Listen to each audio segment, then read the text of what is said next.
माननीय अध्यक्ष जी, मेरा प्रश्न था स्व-वित्त पोषित प्राथमिक और उच्च प्राथमिक विद्यालयों से संबंधित जो अभिभावकों का शोषण हो रहा है उससे संबंधित था।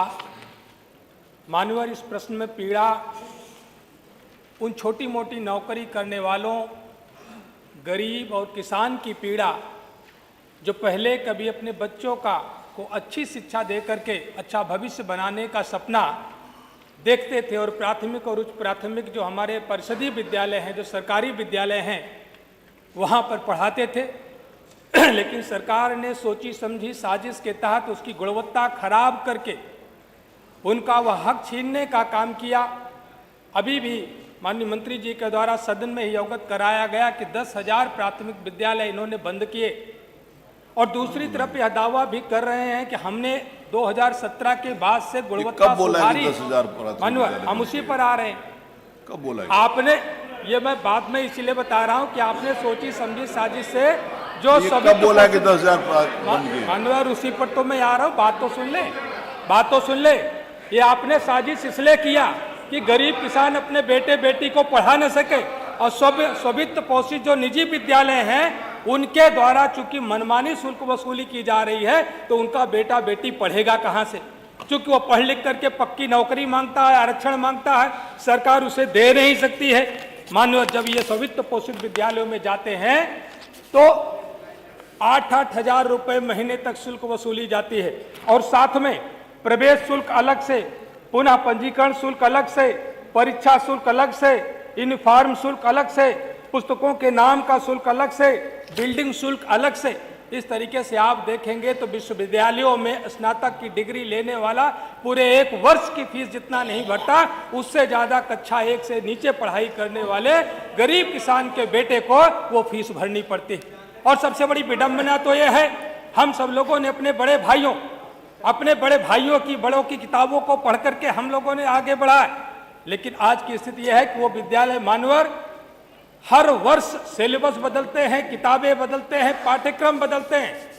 इससे जो अभिभावक हैं उनका शोषण होता है। एक बड़ा भाई उसी विद्यालय में पढ़ रहा है, कक्षा 1 में है या 2 में है, उसके बाद उसका छोटा भाई उस क्लास में आएगा तो उसकी किताबों को नहीं पढ़ सकता। अब किताबें बदल गई हैं, उसका शोषण होता है।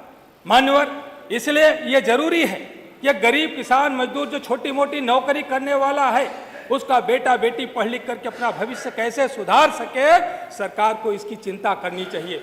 लेकिन सरकार कभी भी इस बात के लिए चिंतित नहीं होती है, जिसकी वजह से ऐसे विद्यालयों के द्वारा लगातार मनमानी की जा रही है।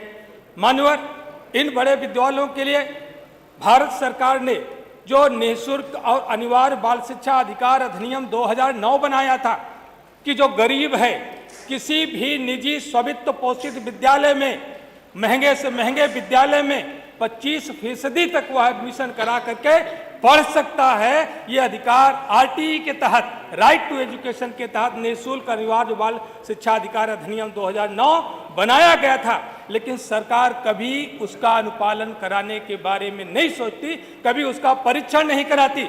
लखनऊ में ही जो सबसे महंगे विद्यालय हैं, जहां 10,000 15,000 की फीस है, वहां पर कभी ये नहीं देखा गया होगा कि इस अधिनियम का अनुपालन कराने के लिए क्या इन विद्यालयों में गरीब का भी बेटा, गरीब की बेटी पढ़ रही है क्या? कभी नहीं किया जाता। मानो चूंकि सरकार गरीब विरोधी है, सरकार कभी गरीबों की चिंता नहीं करती, किसानों की चिंता नहीं करती। और एक गरीब किसान मजदूर का बेटा जब पढ़ लिख करके नौकरी आरक्षण की मांग करता है, इसीलिए सरकार उनको जेल भेजने का भी काम करती है। तो मानवर, इसलिए मैं सरकार से मैं पूछना चाहता हूँ कि जिस तरीके से आपने पहले परिषदी, चाहे उच्च हो चाहे प्राथमिक विद्यालय हो, वहाँ पर किताबें और पाठ्यक्रम निर्धारित है।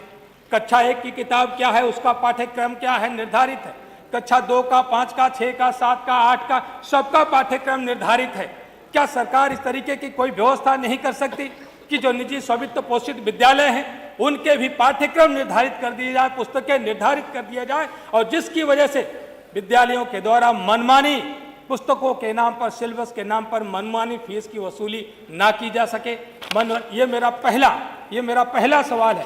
दूसरा, सरकार को ये जवाब देना चाहिए कि सरकार ने अभी जो अधिनियम बनाया, जो जिला स्तर पर इसके लिए जो कमेटी होती है, जो कमेटी शुल्क निर्धारण नहीं करती मान्यवर। चलिए जो कमेटी है, कमेटी जो जिला स्तर की कमेटी होती है वो शुल्क का निर्धारण नहीं अगला करती, श्री केवल कमाल बढ़ोतरी कितना हो रही है कमाल अख्तर। वो देखती है। अनावश्यक जब तो तक मैं पूछने मेरा जाएंगे उसके आग्रह लिए यह है सबके कि लिए क्या समय निर्धारण निर्धारित है, उनके करने लिए की भी आपके शक्ति लिए भी मान्यवर हो सकता है। देंगे नो। और मनमानी शुल्क वसूली करने वाले विद्यालयों की कितनी शिकायतें प्राप्त हुई है और उस पर कितना कार्रवाई हुई है, कृपया इसे अवगत कराएं। 5 मिनट के बाद जो प्रश्न किया किसी का उत्तर नहीं दिया जाए।